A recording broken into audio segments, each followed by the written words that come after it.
Hello, नमस्कार बच्चों। आप सभी का मिशन लाबसना के इस प्लेटफॉर्म पे स्वागत है।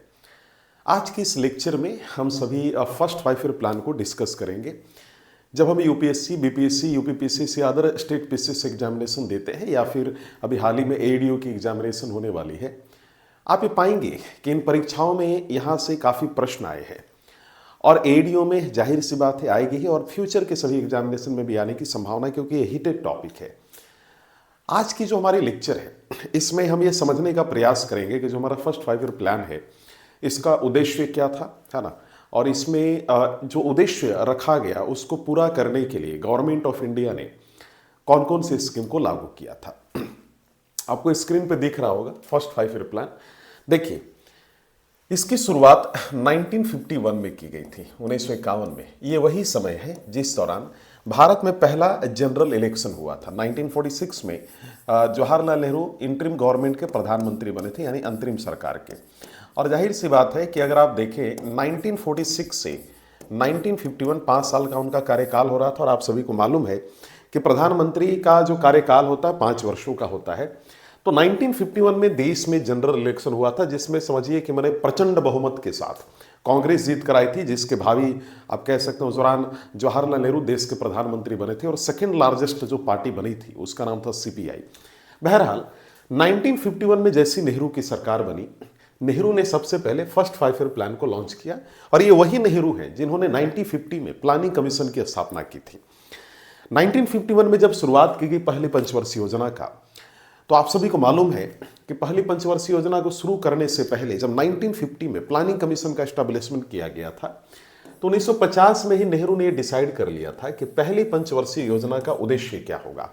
मैंने आप सभी को बोला था कि 1948 के आसपास नेहरू ने डिसाइड किया था कि भैया हम यूएसएसआर का जो प्लान है 5 ईयर प्लान, उसको हम लेकर चलेंगे देश को डेवलप करने के लिए। और आप सभी को मालूम है कि 1928 में शुरू हुई हुए 5 ईयर प्लान जो सोवियत संघ में स्टार्ट हुई थी जोसेफ स्टालिन के द्वारा, उसका उद्देश्य था कि भाई एग्रीकल्चर को स्ट्रांग करना है। यानी सोवियत संघ की फर्स्ट 5 ईयर प्लान का उद्देश्य भी एग्रीकल्चर को स्ट्रांग करना था, क्योंकि उसकी इकोनॉमी ही एग्रीकल्चर बेस्ड थी। हमारे देश की भी स्थिति यही थी। और इसलिए नेहरू ने डिसाइड किया 1950 में कि हम अपनी पहली पंचवर्षीय योजना का उद्देश्य एग्रीकल्चर रखेंगे। ध्यान से सुनिएगा मेरी बात को। तो आप लोग अगर लिखना है तो लिख भी सकते हैं, है ना। तो 1951 में शुरू हुआ, चूंकि पंचवर्षीय योजना है तो 1956 में इसकी समाप्ति भी हो गई। तो ऑब्जेक्टिव क्या था पहली पंचवर्षीय योजना का? ऑब्जेक्टिव था एग्रीकल्चर। अब यहां पे मैं आपको एक चीज क्लियर करना चाहता हूं। हम सभी जानते हैं कि अर्थव्यवस्था के यानी इकोनॉमी के 5 क्षेत्रक होते हैं: प्राइमरी, सेकेंडरी, टर्सरी और फोर्थ हो गया आपका एंड फिफ्थ हो गया। Primary means agriculture, secondary means industry and manufacturing, third में जो टेरिटरी जो आपका टर्सरी सेक्टर है, इसका तात्पर्य आप सभी को मालूम है कि सर्विस सेक्टर होता है। यहां पर मैं आप सभी को एक चीज याद दिला दूं कि जब हम सर्विस सेक्टर की बात करते हैं तो यहां पर थोड़ा सा रुक जाएंगे, मैं लैपटॉप चार्ज में लगा दूं, थोड़ा रुक जाइएगा आप सभी। तो जब हम बात करते हैं टर्सरी सेक्टर की तो इसमें सर्विस सेक्टर आता है। तो जो फर्स्ट 5 ईयर प्लान था इसमें ये गोल रखा गया था गवर्नमेंट ऑफ इंडिया की तरफ से कि जो प्राइमरी सेक्टर है, जो एग्रीकल्चर का सेक्टर है, उसको पहले मजबूत कर लेते हैं। और इसका मतलब ये नहीं कि government of India secondary, tertiary, चौथा और पांचवा जो सेक्टर का जो अपना यानी जो गोल्स हैं या जो भी आती हैं, है ना, सेकेंडरी, थर्ड और फोर्थ और 5 में गवर्नमेंट ऑफ इंडिया उसको इग्नोर कर रही थी। जी नहीं, बस गवर्नमेंट ऑफ इंडिया की प्रायोरिटी ये थी कि जो प्राइमरी सेक्टर में जो आ रहा है उसको इन 5 वर्षों में मजबूत करना है। हालांकि इन सभी पर भी ध्यान देना है, लेकिन पंचवर्षीय योजना में पहली यानी जो फर्स्ट प्राइमरी इकोनॉमी का सेक्टर है एग्रीकल्चर, उस पर प्रायोरिटी के तौर पे ध्यान देना है, उसको डेवलप करना है। मैं यहाँ पे चाहता हूँ कि आप ये समझें कि ये जो प्राइमरी सेक्टर था, ये जो एग्रीकल्चर पे जो गवर्नमेंट ऑफ इंडिया फोकस कर रही थी, उस दौरान गवर्नमेंट ऑफ इंडिया के सामने एक चुनौती आई कि अगर मैं एग्रीकल्चर में 1951 में जो मेरी हालात है और 1956 में मैं इंडिया को डेवलप करना चाहता हूं एग्रीकल्चर के पॉइंट ऑफ व्यू से, एग्रीकल्चर को स्ट्रांग करना चाहता हूं, तो मुझे जो हमारे सामने चुनौतियां आ रही हैं, चैलेंजेज आ रही हैं एग्रीकल्चर को या एग्रीकल्चर प्रोडक्टिविटी को बढ़ाने को लेकर, उसको पहले दूर करना होगा। और मैं आपको बता दूं कि मैं बात कर रहा हूं 1951 की, गवर्नमेंट ऑफ इंडिया का प्लान था कि 1951 के पहले जो भारत दूसरे देश से मांग कर खाता था, कहने का तात्पर्य कि कुछ चीज़ें हम दूसरे देशों से आयात करके, इंपोर्ट करके अपने यहाँ पर यूज़ करते थे। मैं फूड प्रोडक्ट्स की बात कर रहा हूँ। नेहरू का ये सपना था कि 1956 आते आते हम देश को इस हालात पे ले जाए कि देश जो 1951 में मांग कर खाता था या फिर आप सिर्फ किसी से लेता था खाने के लिए, इंपोर्ट करता था, 56 में वो अनाज का दाता बन जाए पूरे वर्ल्ड के लिए। यही सपने के साथ इस पंचवर्षीय योजना की शुरुआत की गई। लेकिन नेहरू के सामने एक सबसे बड़ी चुनौती ये थी कि अगर एग्रीकल्चर में कामयाब होना है तो सभी किसानों के पास उनकी अपनी भूमि होनी चाहिए। आप जानकर हैरान हो जाएंगे कि हमारे देश में ये बात हो रही है 1951 की, जिस समय इलेक्शन हुआ था। अच्छा, जब हम आजाद हुए तो उस समय हमारे देश के लगभग जो लिटरेसी रेट था वो लगभग 17% था। 1951 में हमारे देश में, आप ऐसे समझिए, मैंने बताया था आप सभी को कि रफली 95% जो कल्टीवेटेड लैंड था जिसमें खेती की जाती है वो भारत के लगभग 3 से 4% जमींदारों के पास था। मैंने पिछले लेक्चर में बताया था। और इसका तात्पर्य यह हुआ कि एक जमींदार के पास लगभग 4000 एकड़ जमीन, किसी किसी के पास 5000 बीघा जमीन हुआ करता था, जिसमें हमने बिहार के शंकरी प्रसाद का भी चर्चा किया था कि वो भी एक बहुत बड़े जमींदार थे। और भारत के लगभग समझिए कि 96 से 97% जो किसान थे उनके पास मात्र 5% कल्टीवेटेड लैंड था। यानी एक तरफ ऐसे भी किसान थे जिनके पास आधा कट्ठा जमीन हो गया, 1 एकड़ जमीन हो गया, ऐसे ऐसे भी किसान थे हमारे देश में। अब मुझे बताइए कि इस स्थिति के साथ आप एग्रीकल्चर को कैसे कामयाब करेंगे। नेहरू ने डिसाइड किया कि भाई ये जो बड़े बड़े जमींदार हैं 3 से 4%, इनको खाने पीने भर इनको जमीन छोड़ दिया जाए, इनका बाकी छीन करके इन 96 से 97% जो छोटे छोटे किसान हैं इनको मार दिया जाए। आपने सुना होगा, अगर आप इस वीडियो को देख रहे हैं तो आपके दादाजी के साथ भी हुआ होगा। हम लोग तो ठीक है, हमारे साथ भी हुआ, हम लोग के भी खानदान में देखा गया। आपके दादाजी भी अक्सर इस प्रकार की बातें करते हुए नजर आते होंगे कि हम लोग के बहुत जमीन हुआ करता था लेकिन गवर्नमेंट ऑफ इंडिया ने छीन लिया। बहरहाल देखिए, आप समझिएगा, जब सरकार ने प्रक्रिया शुरू की कि इनकी जमीनों को छीनकर छोटे छोटे किसानों को देना शुरू किया, तो उस दौरान इन सभी बड़े बड़े जमींदारों ने सुप्रीम कोर्ट और हाई कोर्ट का दरवाजा जो है खटखटाया। और उस दौरान ये उन्होंने हवाला दिया कि हमारी फंडामेंटल राइट, यानी जो पार्ट 3 में इंडियन कॉन्स्टिट्यूशन की आती है, उसमें अनुच्छेद 31 के तहत सभी इंडिविजुअल्स को राइट टू प्रॉपर्टी, यानी अपनी संपत्ति के संरक्षण का अधिकार दिया गया है। तो सरकार हमारी संपत्ति छीन कैसे सकती है। तो काफी केसेस हुई भारत सरकार के खिलाफ, यानी नेहरू के खिलाफ। लेकिन उस दौरान जो एच.जे. कानिया थे, एच.जे. कानिया अगर मैं कह रहा हूं तो भारत के मुख्य न्यायाधीश यानी चीफ जस्टिस, 1951 की बात हो रही है। एच.जे. कानिया ने जितनी भी केसेस नेहरू के खिलाफ खासतौर पे एग्रीकल्चर और लैंड के छीनने को लेकर सुना, उसमें एच.जे. कानिया ने हमेशा गवर्नमेंट का सपोर्ट किया। और जो इंडिविजुअल पहुंचते थे कि हमारी जमीनें छीन ली गई, जमींदार पहुंचते थे, तो आमतौर पर एच.जे. कानिया यही कहा करते थे कि चूंकि देश के डेवलपमेंट का मामला है, this is the matter of this is the interest of the country, है ना, इस कारण से आप सभी उचित मुआवजा ले लीजिए अपने अपने जमीनों का। और जो ये डिस्ट्रीब्यूशन आपकी जमीन छीनकर छोटे छोटे किसानों को दे गई है, इसमें मैं कुछ नहीं कहूंगा, ये सरकार जो कर रही है उचित कर रही है। लेकिन कभी कभी क्या होता था कि जवाहरलाल नेहरू कुछ जमीन छीन के वहां पर इंफ्रास्ट्रक्चर बनाते थे, चूंकि देश को विकास भी करना था।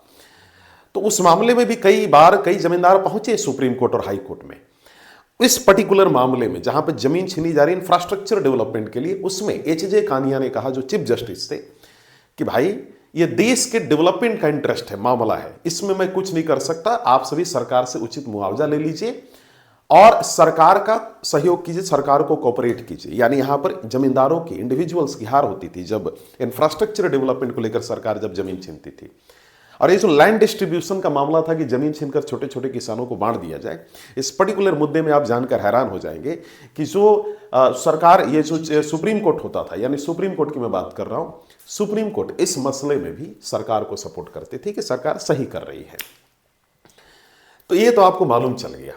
हालांकि इसके लिए, जमीनों को छीनने के लिए नेहरू ने कई कानून पास किए थे। 1951 में नेहरू के द्वारा एक कानून पास किया गया जिसका नाम था लैंड डिस्ट्रीब्यूशन या land reforms and ceiling acts. आपने सुना होगा, भूमि सुधार एवं बंटवारा अधिनियम 1951।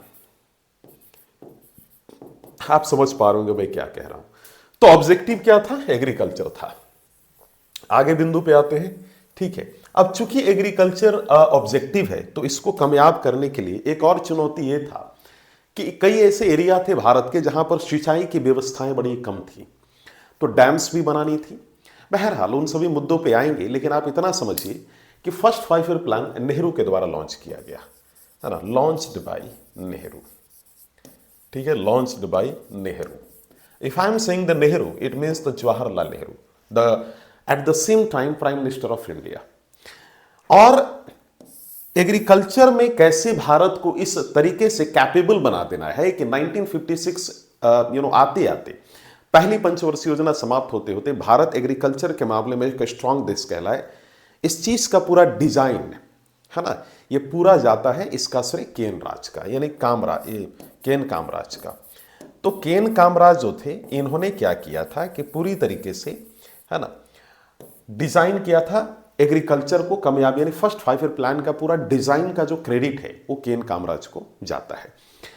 इस पर्टिकुलर अब कह सकते हैं ये फर्स्ट 5 ईयर प्लान में एग्रीकल्चर को तो टारगेट किया ही गया, इसमें यह भी कोशिश किया गया कि डैम्स बनाई जाए, है ना, इरिगेशन सेक्टर्स को मजबूत किया जाए।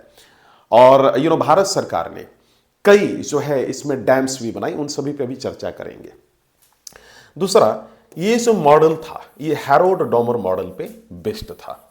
और ये हैरोल्ड क्या होता है इसके बारे में आपको डिटेल में मैं अभी समझा देता हूं। तो हैरोल्ड जो है डॉमर मॉडल पे, है ना, डॉमर मॉडल पे ये प्लान बेस्ड था। अब सवाल ये खड़ा होता है कि हैरोल्ड डॉमर मॉडल क्या है। तो भाई ऐसे समझिए, हैरोल्ड 1939 में ये यूनाइटेड स्टेट के एक बहुत बड़े इकोनॉमिस्ट थे, और डोमर सोवियत संघ यानी यूएसएसआर के बहुत बड़े इकोनॉमिस्ट थे।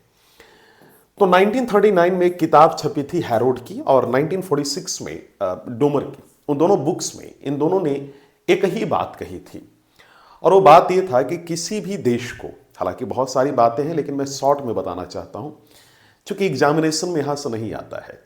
इन्होंने बोला अगर इनकी पूरी स्टेटमेंट्स को ध्यान में रखा जाए तो इनकी इकोनॉमी को लेकर जो पॉलिसी थी, इनका कहना था कि भाई कोई भी देश अगर शुरुआती जीरो से अगर खुद को डेवलप करना चाहता है तो कर्जे से ना करे। जैसे मान लीजिए कि अगर मैं आपको बोलूं कि भाई आपको स्टार्टअप शुरू करना है कोचिंग इंडस्ट्री का, तो आपके पास दो ऑप्शन है, या तो आप खूब पैसा लगाएं, है ना, 2-3 करोड़ लगाएं, खूब अपना पैसा लगाएं और अपनी कोचिंग खोलें, और इसकी बड़ी संभावना है कि वो पैसा डूब सकता है आपका। दूसरा ऑप्शन आपके पास ये है कि आप जीरो से शुरू करें, एक बच्चा पढ़ाएं, ऐसे ऐसे 10, 20, 30 बच्चा होगा, जो फी आएगा उससे आप अपनी कोचिंग की जो है इंफ्रास्ट्रक्चर रेडी करते जाएं। ये दो ऑप्शन आपके पास है। अब मुझे बताइए सबसे बेस्ट ऑप्शन क्या है? सेकेंड वाला। एग्जैक्टली यही जो तरीका है ये हैरोल्ड डॉमर के द्वारा सुझाया गया कि भारत, चूंकि भारत को लेकर बोल नहीं रहे, तो उनका कहना था कि कोई भी देश अगर खुद को डेवलप करना चाहता है तो अचानक से लोन या कर्जा लेकर या पहले से उपलब्ध संपत्ति को बेचकर नई चीज में इन्वेस्ट नहीं करना चाहिए किसी देश को, उसको जीरो से शुरू करना चाहिए, है ना। आप अगर मान लीजिए कहीं थोड़ा इन्वेस्टमेंट किया, उससे जो आया फिर से वही जो पैसा प्रॉफिट में आया उसी का यूज करके फिर से डेवलपमेंट करना चाहिए। तो कुछ ऐसा ही नियम जो था हैरोल्ड डॉमर ने बोला था, और इन्हीं के मॉडल को हमने अपनाया। हमने क्या किया कि पहले एग्रीकल्चर को स्ट्रांग किया, यानी इसके बाद हम मैन्युफैक्चरिंग पे गए। जब हमारा न्यू स्ट्रांग होगा तब ना हम कुछ करेंगे। जब आपके घर का जो मेन बिजनेस है अगर वो अच्छा रहेगा तभी ना आप आगे का इन्वेस्टमेंट कीजिएगा। ये सेम सलाह हैरोल्ड डॉमर के द्वारा दिया गया था। बहरहाल आइए थोड़ा सा मुद्दे पे बढ़ते हैं। हैरोल्ड डॉमर का इनके मॉडल में भी कहा गया था कि फालतू के खर्चे नहीं करने चाहिए, और सेम पॉलिसी हमने अपनाई। इसलिए हम कहते हैं कि first 5 year plan Harold Domar model पे बेस्ट था। आपको काफी लेंदी लग रहा होगा पहली पंचवर्षीय योजना, लेकिन मैं आपको बता दूं कि चूंकि ये पहली पंचवर्षीय योजना है इसलिए आपको लेंदी लग रहा है। इसके बाद जितनी भी आप योजनाएं पढ़ेंगे बहुत ही शॉर्ट होगा। आइए बिंदु पे। तो हमने ये समझा कि भैया जो हमारा फर्स्ट 5 ईयर प्लान है ये हैरोल्ड डॉमर मॉडल पे बेस्ट है। और एक चीज आपको बताना चाहता हूं, इस योजना का जो उद्देश्य रखा गया था फर्स्ट 5 ईयर प्लान का, वो रखा गया था 2.1%। इसका तात्पर्य है कि अगर मान लीजिए हमारे देश की जीडीपी 100 रुपया थी, है ना, ये कब की बात हो रही है? ये बात हो रही है 1951 की।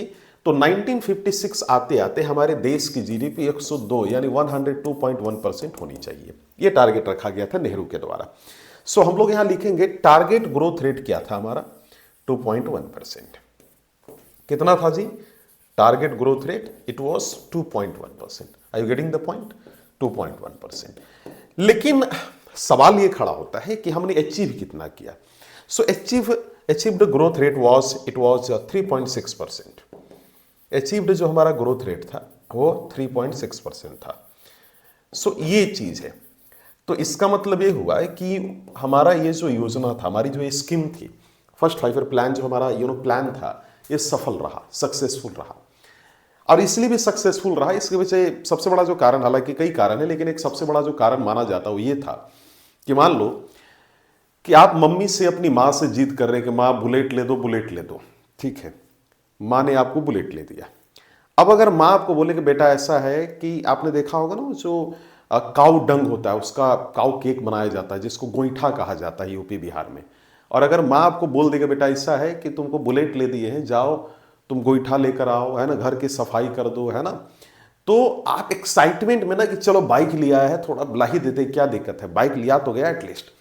तो जब कोई नई चीज मिलती है तो आदमी एक्साइटेड बहुत ज्यादा हो जाता है और खूब उसका यूज करता है। एग्जैक्टली हमारे देश में जब छोटे छोटे किसानों को कई लैंड्स मिले डिस्ट्रीब्यूशन के तौर पे, तो वो भी एक्साइटेड होकर बहुत ही एनर्जी के साथ उन्होंने खेती की। और जाहिर सी बात है गवर्नमेंट का सपोर्ट भी रहा सभी किसानों को कि ताकि सभी किसान एग्रीकल्चर में प्रोडक्टिविटी बढ़ा पाए, और जाहिर सी बात है अपना भी बेनिफिट करें और देश का भी बेनिफिट करें और फर्स्ट 5 ईयर प्लान को भी कामयाब करें। तो जो हमारा ये गोल है ना, इसको कामयाब करने के लिए भारत सरकार ने कई स्कीम्स लॉन्च की थी इस दौरान। और भारत सरकार का एक गोल था पहली पंचवर्षीय योजना के दौरान कि एग्रीकल्चर को डेवलप तो करना है, लेकिन ग्रामीण विकास भी करना है, रूरल डेवलपमेंट भी करना है। इसी क्रम में भारत सरकार ने फर्स्ट 5 ईयर प्लान के दौरान कई स्कीम्स को भी लॉन्च किया। इस पर भी थोड़ा हम लोग ध्यान दे लेते हैं कि कौन कौन सी स्कीम्स गवर्नमेंट ऑफ इंडिया के द्वारा इस दौरान लॉन्च किया गया था। आते हैं बिंदु पे, तो आप लोग लिख लीजिए यहां पर, है ना, स्कीम्स लॉन्च्ड, है ना, during the first 5 year plan. Screen पे देख लीजिए। तो अभी हम लोग स्कीम देखेंगे, और ये जो स्कीम्स है कई एग्जामिनेशन विभिन्न बीपीएससी यूपीएससी में भी पूछा जा चुका है ना, पूछा जा चुका है। ठीक है, तो चलिए शुरू करते हैं। तो हमारा जो पहला स्कीम है वो है कम्युनिटी डेवलपमेंट प्रोग्राम, है ना। आप सभी ने सुना होगा 68 या 69 बीपीएससी में पूछा गया था। इसको बोला जाता है community development, CDP, sorry for that, सामुदायिक विकास कार्यक्रम, कम्युनिटी डेवलपमेंट प्रोग्राम। इसका उद्देश्य था ग्रामीण विकास यानी रूरल डेवलपमेंट। इसकी जो शुरुआत की गई थी गवर्नमेंट ऑफ इंडिया के द्वारा यानी नेहरू के द्वारा, it was in the 1952। So remember this point, and this particular scheme is related with the first 5 year plan. Is it clear? तो ग्रामीण क्षेत्रों में यानी रूरल एरियाज को इंक्लूसिवली डेवलप करने के लिए ये स्कीम लाया गया था कि गांवों को विकास किया जाए। और मैं आपको बता दूं कि 1947 के पहले गांधी ने एक बड़ी अच्छी बात कही थी, और उन्होंने कहा था कि भारत एक गांवों का देश है, और जब तक भारत के गांव विकसित नहीं होंगे तब तक देश का विकास नहीं होगा। एक्जैक्टली सेम स्टेटमेंट मिला जुला भारत के जो बिस्मार्क, जिनको कहा जाता है आयरन मैन ऑफ इंडिया, उन्होंने भी दिया था। उन्होंने कहा था the only culture is of India is agriculture, यानी भारत की एक ही संस्कृति है और वो है कृषि। ये बात पटेल के द्वारा कहा गया था। तो आपने ये देखा कि पहला आपका कम्युनिटी डेवलपमेंट प्रोग्राम है।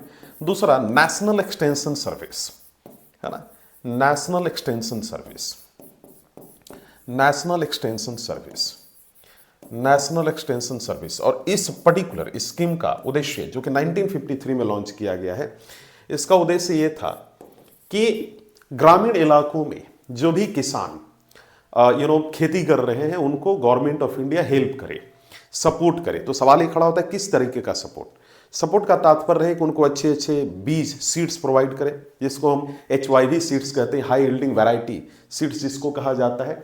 और इसके साथ ही साथ गवर्नमेंट का ये भी गोल था कि किसानों को, भारत के किसानों को आधुनिक तकनीक यानी मॉडर्न टेक्नोलॉजी के तहत भारत में कृषि करने को लेकर प्रेरित किया जाए। और जाहिर सी बात है गवर्नमेंट चाहती थी कि एग्रीकल्चर को कामयाब करना है। इसी क्रम में गवर्नमेंट ऑफ इंडिया ने तीसरी स्कीम लॉन्च की जिसका नाम था ग्रो मोर फूड कैंपेन 1951 में। ग्रो मोर नाम से क्लियर हो गया होगा, मोर फूड कैंपेन यानी खूब अनाज का उत्पादन, है ना, करने के लिए गवर्नमेंट ऑफ इंडिया ने एक स्कीम लॉन्च की। इसको इंग्लिश में ही कहा जाता है ग्रो मोर फूड कैंपेन, है ना। It was launched in the 1951। इसका कब लॉन्च किया गया था? 1951 में। ये चीज याद रखेंगे। इसी प्रकार जो हमारा चौथा स्कीम था, स्कीम नहीं कहेंगे, इसको मैं ये कहूँगा कि पंजाब के क्षेत्र में और पंजाब और हिमाचल के बॉर्डर पे भारत सरकार ने 1952 में उस क्षेत्र के किसानों के लिए भाखड़ा नांगल प्रोजेक्ट बनाया, यानी भाखड़ा नांगल डैम बनाया। एक चीज याद रखिएगा, है ना, भाखड़ा मैं इसलिए कह रहा हूं क्योंकि एग्जामिनेशन में यहां से अक्सर क्वेश्चन पूछा गया है।